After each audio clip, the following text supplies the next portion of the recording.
두 번째 바울의 기도는 에베소 교회의 성도들이 성령으로 말미암아서 그 마음이 더욱더 밝아져서 그 마음 가운데에서 하나님과 자신의 관계를 더 깊이 알게 되도록 기도하는 겁니다. 그 마음이 밝아진다라고 할 때 그 마음은 인격의 중심, 우리의 영혼 전체를 얘기하고 있어요. 그래서 우리의 마음의 눈이 밝아지면 하나님의 말씀과 계시의 말씀들이, 모든 지혜들이 깨달아지게 되는 거죠. 그래서 그 계시가 어떤 거냐면 우리의 부르심의 소망이 무엇이며 성도 안에서 기업의 영광의 풍성이 무엇이며 그 힘의 강력으로 역사하심을 따라 믿는 우리에게 베푸신 능력의 지극히 크심이 어떤 것을 알기 위해서 기도하는 겁니다. 바로 우리가 이걸 기도해야 돼요. 우리의 부르심이 무엇인지, 우리에게 주어질 마지막 영광의 기업이 무엇인지, 그리고 하나님께서 우리를 붙들고 계시는 지극히 큰 능력이 어떤 것인지를 알게 되면서 그것을 더 알기를 우리가 기도해야 됩니다. 첫 번째 볼까요? 그의 부르심의 소망이 무엇인지를 아는 것. 하나님의 부르심은 자신이 택하신 목적을 역사 가운데서 실현하시는 하나님의 주권적인 행위입니다. 우리를 향한 하나님의 부르심은 복음의 내용을 우리 안에서 펼쳐 보이시는 강력하고 효과적인 부르심이에요. 하나님께서 부르셨는데 어느 누구든 응답하지 않을 수 없는 거예요. 응답해서 하나님께 나왔다면, 그죠? 하나님께서 효과적으로 우리를 부르신 거예요. 자, 그렇다면 우리 편에서 하나님께서 우리를 부르셨다라는 내용은 어떤 거냐면, 하나님께서 우리를 그분께 부르셨기 때문에 우리는 그냥 네 대답만 하는 것이 아니라 우리의 존재 전체, 우리의 행위 전체, 우리의 소유 전체가 하나님께서 부르시는 이 특별한 부르심에 온전하게 응답하고 역동적으로 나아가게 된 거예요. 그러니까 하나님께서 우리를 부르셨다라는 걸 깨달았다고 한다면 우리가 있는 그 존재 전체가 하나님의 부르심에 응답해야 되는 거예요. 그러니까 하나님께서 우리를 부르셨는데 그냥 예전처럼 동일한 방식대로 살라고 부르신 게 아니에요. 이제 가끔 이제 제가 좀 미안할 때가 있어요, 제 아내한테. 그러니까 이제 그 밥을 제 아내는 거의 제 시간에 차려놓고 식사하세요 하거든요. 뭐 많이 차이 나봐야 한 5분 정도 차이 나는데 저는 이제 책을 보다가 보면 이게 한 단락이 끝나야 되잖아요. 그래서 이제 또 뭘 하다 보면 이렇게 한 단락이 끝나야 돼요. 그래서 저는 이제 책 읽을 때 보면 이 뒤에다가 내가 읽어야 될 분량까지 이렇게 스티커를 붙여놔요. 그리고서 거기까지 보기 전까지는 꼼짝도 안 하고 계속 이렇게 봐야지 이게 딱 정리가 되잖아요, 속에서 그 단락이. 그래서 이제 아는데 밥을 먹으라고 하는데 한 5분만 더 있으면 이렇게 딱 볼 것 같은데 미안한데 한 5분만 기다려달라고 이렇게 얘기할 때 좀 미안하죠. 그 밥을 하려고 열심히 준비해가지고 해놨으면 빨리 와서 감사합니다 하고 먹어야 되는데 한 5분만 기다려달라 이러면 기분 나쁠 것 같아요. 그죠? 한 사람 입장에서 하나님께서 우리를 부르셨어요. 그죠? 우리를 부르시는데 어느 정도로 부르셨어요? 자기 아들을 버리셔서, 그죠? 새롭게 창조하셔서 우리를 지금 부르셨다면 우리는 그냥 말로만 네 해놓고 내가 예전 방식대로 계속 살고 있다 라고 하면 우리는 하나님의 부르심을 어떻게 하는 거예요? 무시하고 있는 거예요. 그래서 청함을 받은 자들이 청함을 받은 자는 많은데 택함을 받은 자는 적다라고 말씀하셨잖아요. 많은 사람들에게 초청장을 보냈는데도 불구하고 나는 집 샀기 때문에, 나는 소를 샀기 때문에, 나는 무슨 사업을 해야 하기 때문에 뭐 등등의 이유를 대면서 혼인잔치에 참여하지 않는 사람들에 대해서 예수님께서 책망하시고 바깥 어두운 데에 가서 슬피 울며 일을 하게 될 것을 선언하신 것처럼 하나님께서 우리를 부르셨다면 우리는 그 하나님의 부르심에 우리의 마음과 우리의 소유와 우리의 행위가 우리의 존재 전체가 그 부르심에 합당하게 응답해 나가야 되는 거예요. 그러니까 이 부르심을 깨닫는 사람을 통하여서 이 부르심에 응답하는 사람을 통하여서 역사가 바뀌었어요. 모세가 하나님의 부르심을 받았을 때 못합니다 했지만 그를 통하여서 그가 하나님의 부르심에 응답했을 때 그의 백성들이, 민족들이 구원을 받았고 새로운 역사가 시작됐어요. 많은 사람들이 하나님의 이 부르심을 깨닫고 난 다음에 그 삶이 바뀌고 역사가 바뀌고 세상이 바뀌게 된 겁니다. 우리 개인적으로도 마찬가지예요. 우리 개인적으로도 하나님께서 우리를 부르셨다라는 그 깨달음이 있다고 한다면 우리의 인생의 목적이 바뀌어야 됩니다. 모세의 경우를 한번 생각해 볼까요? 모세는 애굽에서 왕의 공주의 아들로서 성장하면서 온갖 부귀영화를 다 누릴 수 있었어요. 그런데 그것에 박차고 나와서 정말 이스라엘 백성들과 동일한 위치에서 자신이 어떤 해방을 추구했지만 오히려 이스라엘 백성들로부터 거부당해서 40년 동안 광야에서 미디안 광야에서 양을 치면서 살고 있었어요. 사실은 그는 거기에서 그냥 그렇게 살다가 이제 80이 됐으니 이제 뭐 그렇게 살다 죽겠지 라고 하면서 그냥 목가적인 삶, 그냥 뭐 세상 정치에 빠져들지 않고 농사 짓고 살겠다는 사람들도 간혹 있잖아요. 그러니까 그렇게 사는 것처럼 살다가 끝낼 수도 있었을 거예요. 그래서 자기는 가지 않겠다라고. 나는 능력이 없습니다. 하나님 다른 사람 보낼 만한 자를 보내소서. 나는 입이 둔한 자입니다. 계속했지만 그가 하나님의 부르심에 응답했을 때 그 나라와 역사가 바뀐 거예요. 우리에게도 마찬가지입니다. 우리가 하나님의 뜻을 알지 못했을 때는 야 그냥 뭐 저 푸른 초원에 뭐 무슨 집을 하나 짓고 그냥 열심히 살다가 죽으면 되겠거니, 그죠? 이렇게 생각하는 그런 상황에서 살았잖아요. 그러니까 이제 가끔 제 친구도 보니까 그런 거 SNS에 올라온 글 보니까 이제 사회적으로 성공도 하고 막 그랬나 봐요. 잘은 모르겠지만 무슨 CEO 대상도 받고 뭐 이런 친구가 있는데 그 글을 하나씩 올리는 거 보면 너무 인생이 허무하다는 거예요. 젊었을 때는 막 이렇게 돈 버느라고 그랬고, 돈을 벌었는데, 이제 그걸 이렇게, 쓰려고 돌아다녀도 재미도 없고, 그죠? 그러니까 젊었을 때 즐기지 못한 것에 아쉽다, 등등의 이런 얘기를 하는데, 젊었을 때 즐겼으면 지금 그런 자리에 오지도 못했을 테고, 그죠? 몸은 더 다 망가졌을 테고, 그렇죠. 인생의 목적이 바뀌어야 돼요. 하나님께서 우리를 부르셨다라고 하는 그 부르심에 우리가 응답한다라는 것은 단지 내가 잘 먹고 잘 사는 것이 나의 인생의 목적이다 하고 여전히 남아있으면 그 부르심에 응답한 게 아닙니다. 우리는 하나님의 부르심을 내가 인식했다고 한다면 모세처럼 자신의 있던 자리를 박차고 나와야 되는 거예요. 아브라함처럼 본토 친척 아비집을 떠나서 하나님께서 이루시고자 하는 역사의 경륜에 참여하는 놀라운 사업, 이 거룩한 사업에 내가 뛰어든 사람이어야 되는 거예요. 이게 하나님의 부르심에 응답하는 겁니다. 그러니까 하나님의 부르심을 따라서 산다고 하면 나의 그냥 개인적인 차원을 초월할 수 있는 능력이 생기는 거예요. 세상을 바꿀 수 있는 능력이 거기서 나옵니다. 그래야만 우리가 거기서 진정한 안식을 누릴 수 있어요. 인생의 목적을 모르는 사람은 아무리 무언가를 해도 왜 하는지, 무엇을 위해 하는지 모르기 때문에 공허와 허무해요. 그러니까 최선을 다해서 산 삶이 그에게 주는 것은 공허하고 허무한 것뿐입니다. 뭐가 있겠어요? 아무리 잘 살아도 그 앞에는 죽음이 있는 거예요. 황바우 얘기 다시 한번 해보면, 그죠? 일찍이 일어나서, 여보게, 바우, 내일 아침 일찍 우체국에 좀 다녀오게. 예, 알겠습니다, 주인님. 하고 아침에 일어나서 황바우를 열심히 찾았는데 아무리 찾아도 없어요. 저녁에 늦게 해가 질 무렵에 들어옵니다.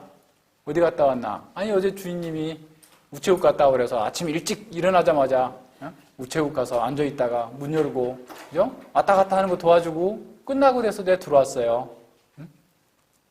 주인의 의도를 잘 파악한 건가요? 하나님께서 여러분을 이 땅에 보내셨다고 한다면 하나님께서 여러분의 인생을 통하여서 하나님께서 이루시고자 하는 일을 하도록 보내신 거예요. 우리는 그동안 그걸 몰랐어요. 어두움 가운데 있어서 그냥 자기 추구하고 세상을 추구하고 세상의 것을 더 많이 갖는 것이 인생에서 성공하는 거라고 생각했어요. 그런데 그리스도께서 우리를 부르시기 위하여서 십자가에 못 박혀 죽으시고 하나님께서 말할 수 없는 은혜를 우리에게 베풀어 주셨다는 사실을 알았다고 한다면 우리는 삶의 목적과 의미를 새롭게 인식한 사람들이어야 됩니다. 우리가 이런 하나님의 부르심에 응답해서 하나님의 부르심을 따를 때 하나님께서 원하시는 그 역사의 경륜을 내가 참여할 때 우리 속에서 진정한 인생의 목적, 삶의 목적이 회복되어지는 거예요. 오늘날 많은 사람들의 삶에 실패하는 이유가 뭡니까? 자신의 정체성을 하나님 없는 곳에서 찾는 거예요. 하나님 없이 자기가 의미 있게 살겠다고 하는 거예요. 그런데 그 속에서는 결코 의미도 없고 만나는 것이 허무와 절망뿐인 것을 알게 되는 겁니다. 그래서 우리의 부르심은 그리스도에 의한 부르심이고 그리스도를 향한 부르심이고 그리스도를 위한 부르심이에요. 그리스도께서 우리를 위하여서 부르시기 위하여서 십자가에 못 박혀 죽으셨고 우리를 그리스도께로 이끄는 부르심이었고 그리스도를 위해서 우리가 살도록 부르시는 거예요. 국민을 위한 정부라는 말은 원래 영국의 종교개혁자 존 위클리프가 한 말입니다. 이 사람은 화형당해서 죽었어요. 카톨릭 정부에 의해서.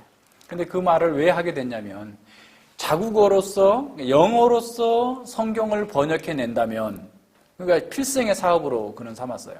영어로서 성경을 번역해낸다면 이 영어를 통해서 성경을 본 사람들이 깨우쳐져서 정말 국민을 위한 국민의 정부를 만들어서 신앙의 자유를 쟁취할 거다라고 하는 유명한 선언을 하게 된 겁니다.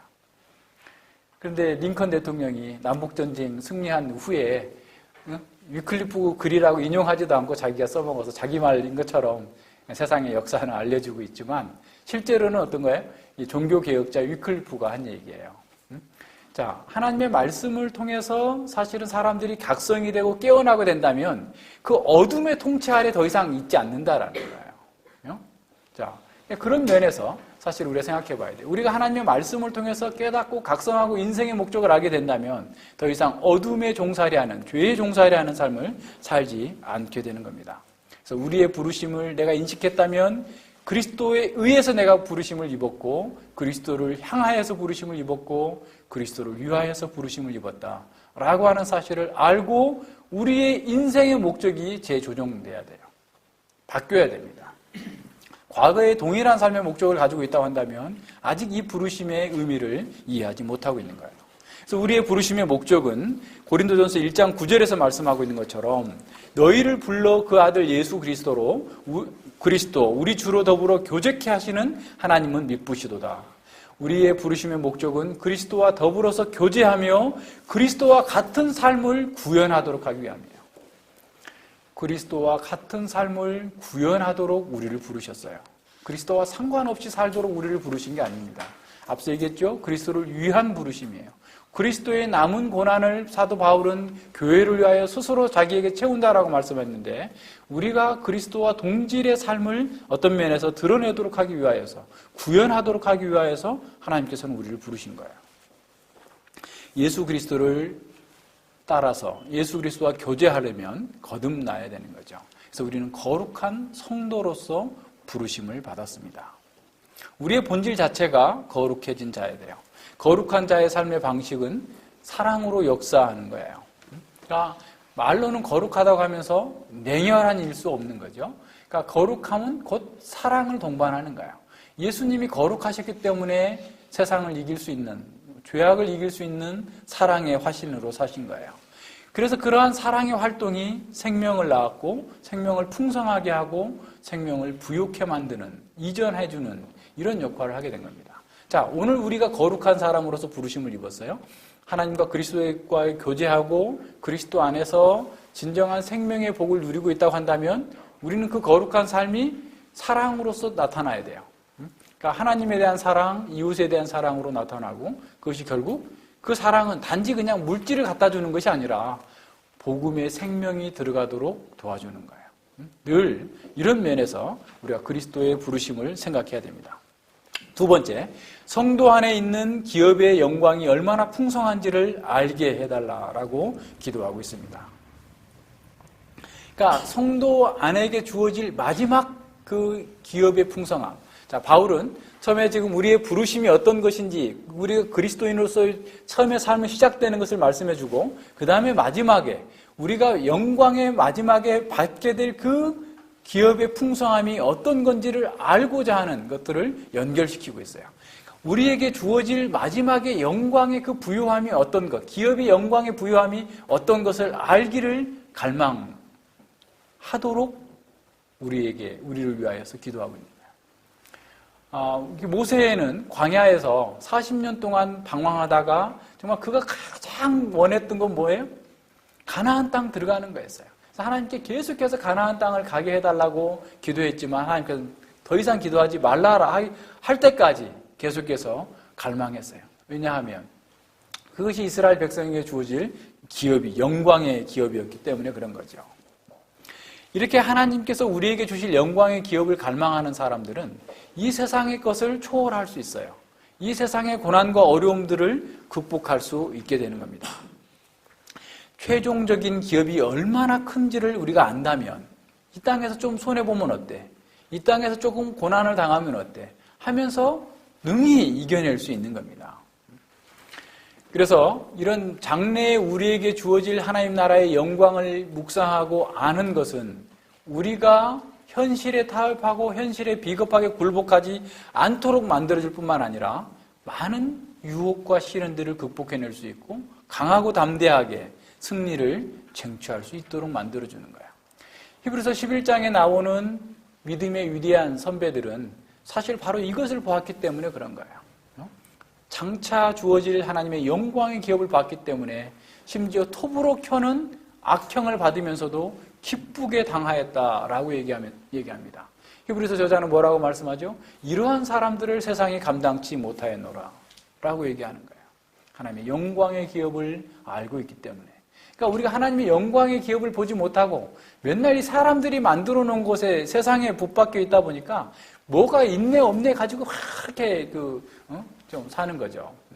그러니까 그런 상태에서 벗어날 수 있는 방식은 어떤 거냐면 내가 장차 주어지게 될 이 영광의 기업. 우리가 살면 얼마나 살겠어요? 많이 살면은 뭐 50년, 해주는 한 60년 살려나? 앞으로 더? 100년 더 살 거예요? 그럼 뭐 손해보는 거지, 100년 더 살면. 물론 주를 위해서 열심히 살면 좋을 수도 있겠지만, 어쨌든 우리가 얼마 동안 살든 간에 우리가 주어질 그 영광의 기업에 먼저 가는 것이 우리한테는 좋은 거죠. 영광의 기업을 알았다고 한다면 이 세상 가운데에서는 그냥 넉넉히 이길 수 있는 그런 사람이 될 수 있습니다. 이런 영광의 기업을 아는 사람만큼 세상에 큰 영향을 끼친 사람이 없어요. 그러니까 세상에다가 어떤 큰 일을 이룬 사람들은 사실은 세상에 붙박혀 있는 사람들은 세상에 큰 일을 이루지 못해요. 그런데 오히려 영광의 큰 기업을 아는 사람들이 세상을 바꾸는 일들을 해낸 거예요. 칼빈 선생님이 그랬고 수많은 위대한 개혁자들이 바로 그런 일들을 한 거예요. 영광의 기업을 알기 때문에 이 세상의 삶을 나그네로 알았고 이 세상의 삶을 상대화했기 때문에 남이 할 수 없는 일들을 하고 남이 할 수 없는 길을 간 거예요. 그래서 세상을 밝게 하고 사람들을 영화롭게 하고 정말 세상의 어둠을 걷어내고 하나님의 빛을 온 세상에 비추는 그런 놀라운 일들을 하게 된 겁니다. 우리가 이 세상에 있는 많은 문제들을 극복하고 악을 피하는 것도 바로 그런 겁니다. 이 세상에서 많은 문제들이 있고 어려움이 있는 그런 가운데에서 정말 믿음의 삶을 살 수 있는 방식이 어떤 거냐면 바로 우리가 이 세상 너머에 있는 하나님의 영광의 기업의 풍성함을 깨닫는 거예요. 이 세상의 모든 만물들이 하나님의 아들들이 부활하여 나올 것을 탄식하며 기다리고 있다고 하는데 그 영광의 기업이 얼마나 큰지를 우리가 알아야 되죠. 로마서 8장에서 얘기하고 있는 것처럼 지금 현재 우리가 당하는 고난은 장차 올 우리의 영광의 기업과 좋게 비교할 수 없다. 비교의 대상도 안 된다라는 거예요.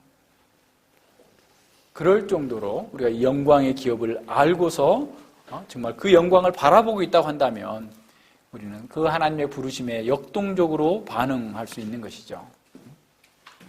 우리가 어떤 고난을 만난다 해도 인내하면서 세상을 이길 수 있는 사람이 됩니다. 우리가 현실에 너무 과도하게 집착하고 있다고 한다면 바로 우리가 이것을 봐야 됩니다. 현재의 문제가 아무리 큰 것처럼 보여도 그것은 사실 별 문제 아니에요. 우리가 현실의 문제도 한 발짝만 뒤로 가서 보면 별 문제 아닙니다.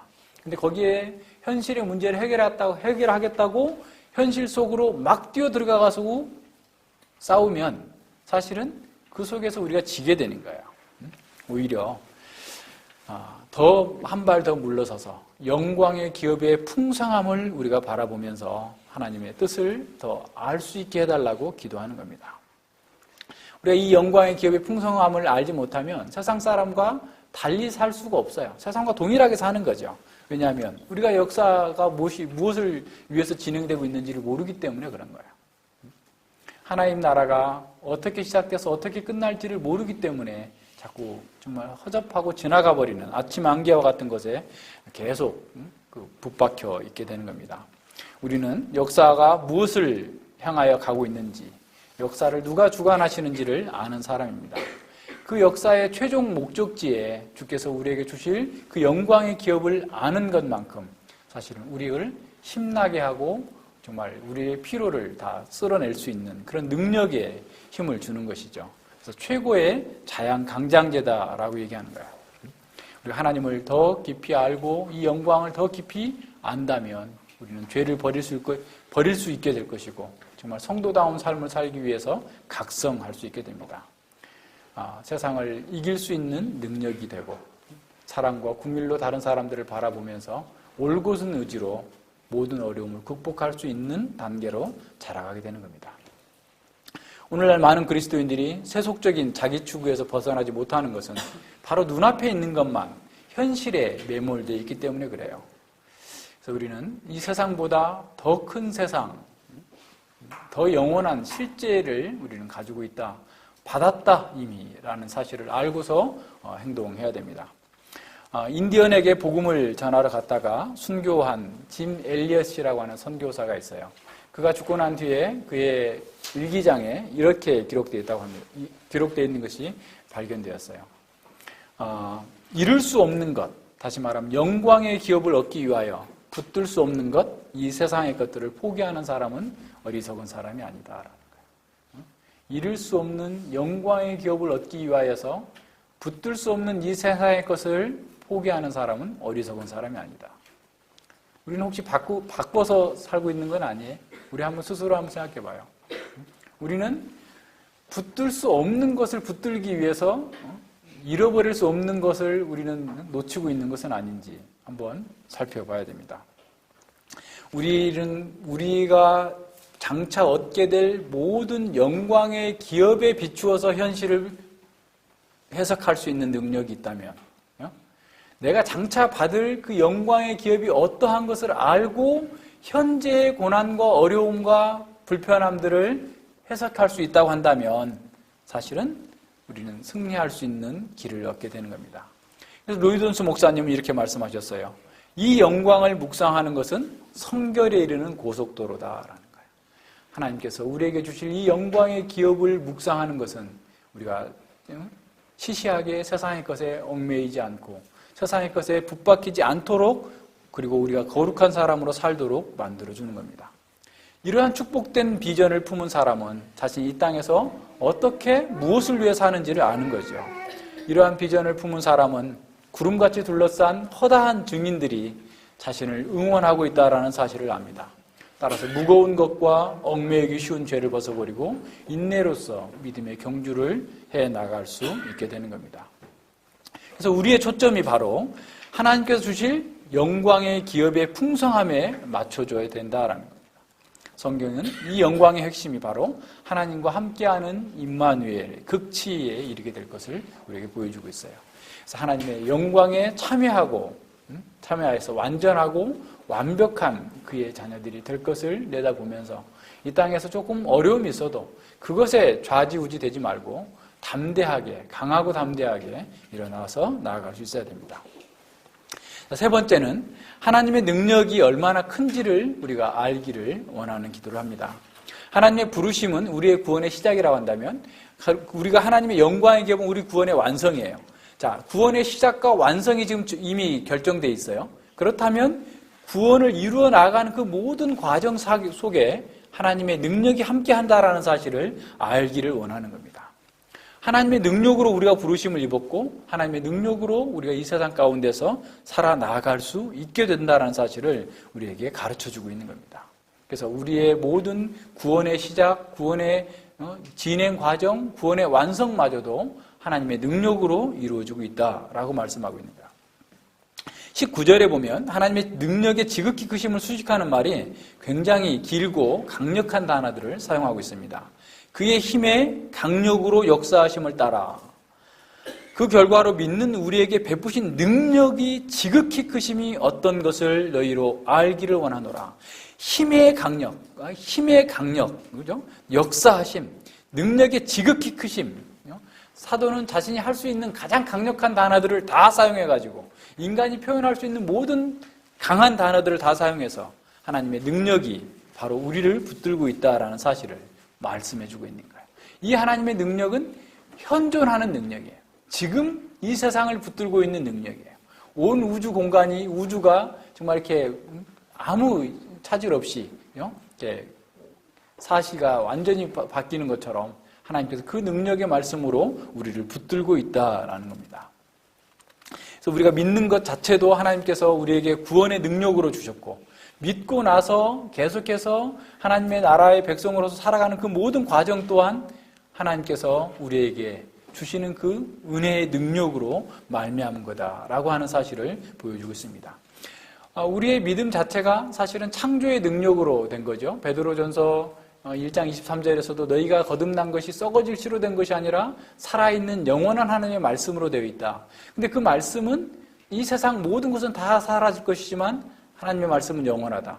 하나님께서 우주를 만드신 그 영원한 말씀으로 너희들을 거듭나게 하셨어요. 그러니까 새 창조를 입었다고 하는 것은 하나님의 새로운 능력으로, 하나님의 그 크신 창조의 능력으로 그 말씀으로 우리를 거듭나게 하셨다라는 거예요.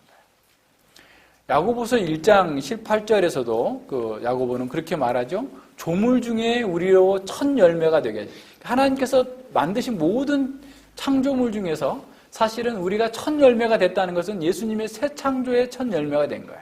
창조의 능력으로 우리가 구원을 받았어요.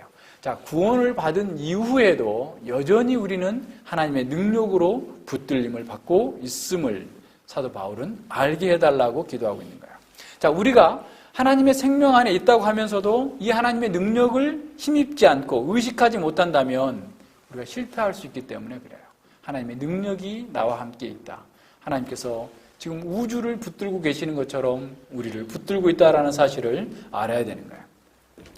빌립보서 2장 13절에서 바울은 빌립보 교회에게 이렇게 말하고 있는 거죠. 너희 안에서 행하시는 이는 하나님이시니 자기의 기쁘신 뜻을 위하여 너희로 소원을 두고 행하게 하시나니, 하나님께서 우리 안에서 소원을 두고 그 일을 행해 나가시도록 하는 거예요. 베드로전서 1장 5절에서도 베드로 사도는 이렇게 말씀하죠. 너희가 말세에 나타나기로 예비하신 구원을 얻기 위하여 믿음으로 말미암아 하나님의 능력으로 보호하심을 입었나니, 하나님의 능력으로 우리는 보호하심을 받고 있습니다. 하나님의 능력을 우리가 알고 이 능력을 의지하는 것이 우리가 이 세상을 이기는 필수 조건인 거예요.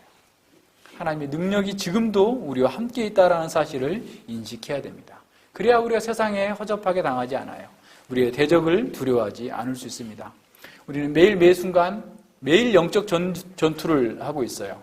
온갖 세상의 것들이 우리를 공격하고 우리의 마음을 낙심시키려고 하고 우리를 무너지게 하고 우리를 다운시키려고 계속해서 공격해 들어옵니다.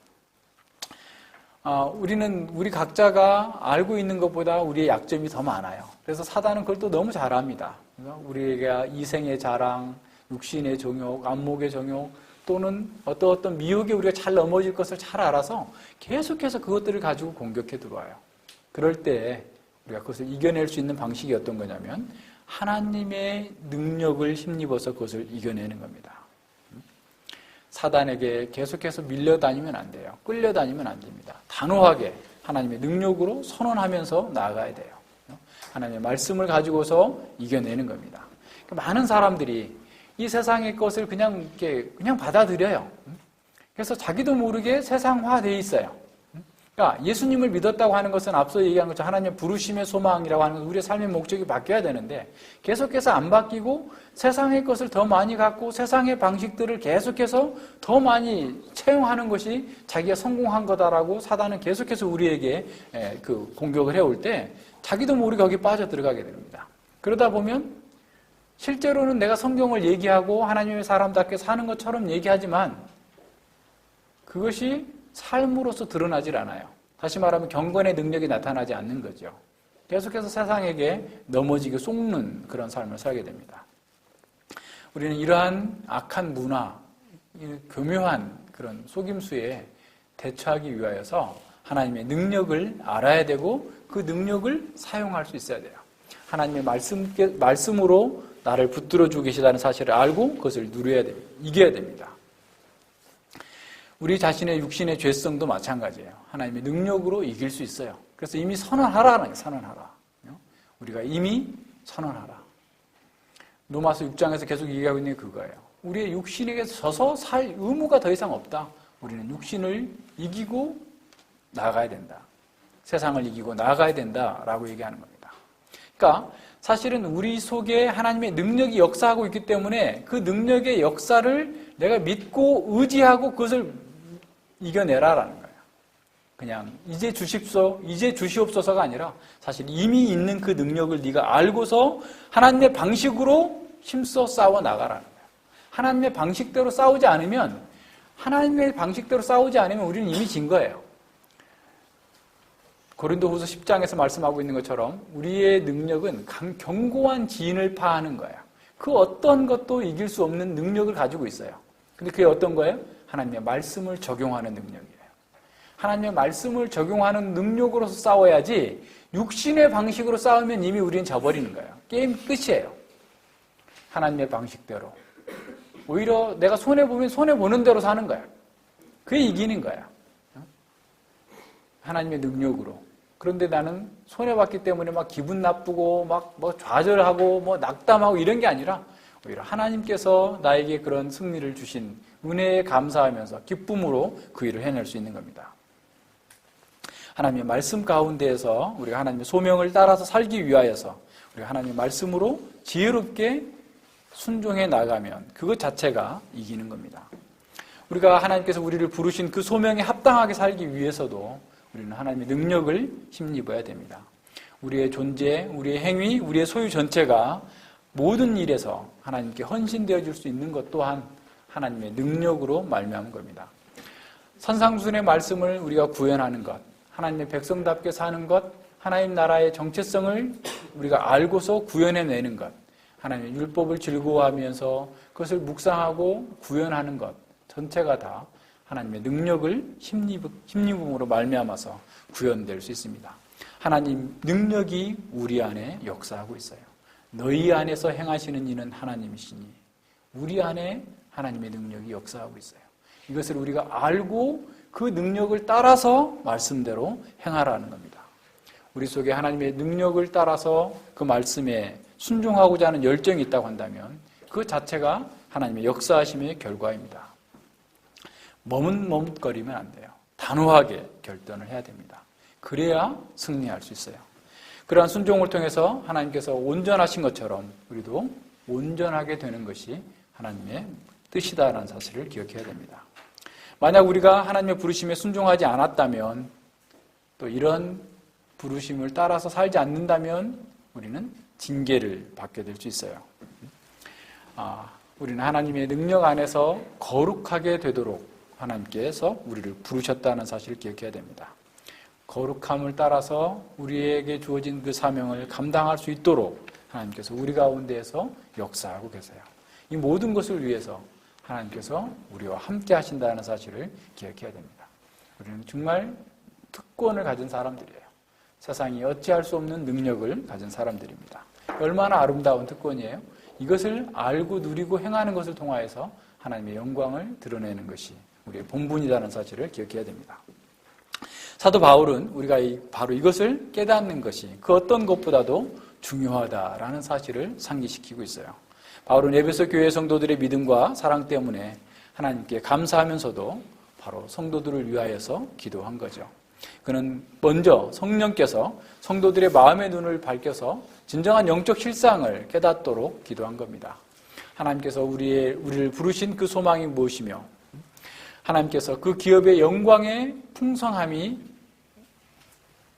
우리에게 어떤 의미가 있는지를 알게 하기를 원하고 하나님의 능력의 지극히 크심이 어떤 것인지를 우리가 알도록 기도하고 있는 겁니다. 오늘 우리 자녀들에게 가장 시급하고 중요한 문제가 무엇일까요? 세상에 돈을 많이 버는 걸까요? 세상에서 성공하는 걸까요? 바울 사도는 에베소 교회가 압박과 어려움과 혼란 가운데에서 있는 그 상황 속에서 그들에게 편지를 썼어요. 그럼에도 불구하고 그들이 그 구체적인 내용보다도 하나님이 어떤 분이시고 또 하나님 앞에서 우리가 어떤 존재인지를 아는 것이 복음 안에서 에베소 교회가 견고하게 서지고 그들의 능력을 감당해낼 수 있는 교회가 될 수 있다는 사실을 보면서 이렇게 기도한 겁니다. 오늘 우리에게도 동일합니다. 우리의 승리는 바로 하나님을 알고 또 하나님께서 우리를 부르신 그 부르심의 목적과 하나님의 기업의 그 영광의 풍성함과 하나님의 능력이 지극히 크심을 우리가 우리의 삶 가운데서 적용하는 거예요. 우리는 각 처에서 그리스도를 아는 냄새를 나타내도록 부르심을 받았습니다. 우리는 빛을 가진 자들입니다. 빛은 세상을 비출 때 그 능력을 통해서 그 가치를 인정받는 거죠. 어두운데 빛이 비추라 하시던 그 하나님께서 예수 그리스도의 얼굴에 있는 하나님의 영광을 아는 빛을 우리의 마음에 비추셨다라고 말씀합니다. 창조의 능력으로 우리를 거듭나게 하시고 지금부터 영원까지 우리를 능력으로 붙들고 계신 하나님께서 그리스도의 얼굴에 있는 영광의 빛을 우리 마음에 비추셨어요. 그렇기 때문에 우리는 이 세상 가운데에서 빛의 자녀들로 살아야 됩니다. 건강한 신앙, 건강한 신학은 깨달음이 아니라 순종에 있습니다. 우리가 정말 바울처럼 기도하고 있는가? 아니면 그냥 깨달음에서 머물러 있기만 하는 건가? 그러니까 그냥 나름대로 다 한다고 하지만 그 깨달음에 머물러 있다고 한다면 우리는 그런 능력을 맛볼 수가 없는 거예요. 명목상의 기독교는 성경을 말합니다. 그런데 그들이 가는 곳은 세상을 향해서 달려가고 있어요. 명목상의 그리스도인들도 마찬가지예요. 신앙 고백을 하죠. 또 열심히 신학에 대해서 열변을 토하기도 합니다. 그러나 그의 마음과 그의 행함은 세상을 추구하는 것에 집중되어져 있어요. 그것이 가장 큰 차이입니다. 많은 사람들이 교회를 다니면서도, 교회 열심히 있으면서도 세상에서 성공한 사람을 본받기를 원하고 있어요. 모세를 본받기를 원하고 다니엘을 본받기를 원하고 성경의 위대한 요셉을 본받기를 원하는 것이 아니라 세상에서 빌 게이츠 같은 사람을 본받기를 원하고 유명한 연예인을 본받기를 원하고 등등의 세상 사람들을 본받기를 원하는 사람들이 교회에 왜 그렇게 많은지 모르겠어요. 우리 한번 생각해 봅시다. 우리는 누구를 본받기를 원합니까? 우리는 누구를 우리의 롤 모델로 삼고 있습니까? 많은 사람들이 기도하면서도 이런 세상의 것을 더 많이 얻는 것을 추구하고 있기 때문에 무기력한 삶을 살고 있는 것을 보게 됩니다. 예수님의 삶을 한번 보십시오. 우리가 구하고 있는 것, 세상 사람들이 구하고 있는 것과 전혀 다른 방식의 삶을 살지 않으셨어요? 오히려 예수님은 어리석은 부자에 대해서 누가복음에서 2번씩이나 경고합니다. 12장에서는 세상의 것을 많이 쌓아놓고 정말 이제는 편하게 살아보자 라고 하는 사람에게 어리석은 자여 네 생명을 오늘 밤에 걷어가면 그게 누구지 되겠느냐 라고 얘기하죠. 16장에 가면 더 극단적인 예가 나옵니다. 거지 나사로는 늘 밖에서 주워 먹지만 사실은 그 부자는 연락하고 너무나 돈이 많고 날마다 잔치하느라고 성경 공부도 안 하고 그렇게 살던 사람은 결국 지옥에 가서 세세토록 슬프며 이를 갈고 있는 이런 상황들을 보여주고 있어요. 오늘 우리가 추구하고 있는 것과 예수님께 가르치는 것과 얼마나 다른지 한번 살펴보십시오. 사도 바울도 어떻게 살았습니까? 오히려 자신에게 유익하다고 했던 세상 사람들이 생각할 때 저건 꼭 있어야 돼.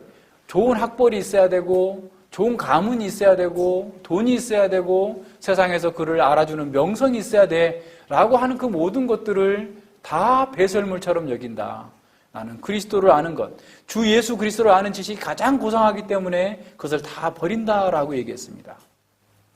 하나님을 아는 사람, 하나님을 가장 복되게 사는 사람, 그 사람 속에서 하나님의 능력이 가장 잘 나타났고 그를 통하여서 세상과 역사가, 하나님 나라가 온전하게 드러나게 됐던 겁니다.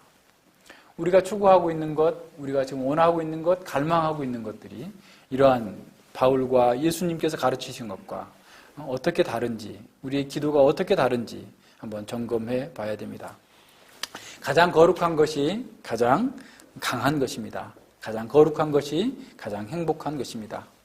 누가 되었든지 거룩한 사람은 사랑하는 사람으로, 사랑으로 행동하는 것이죠.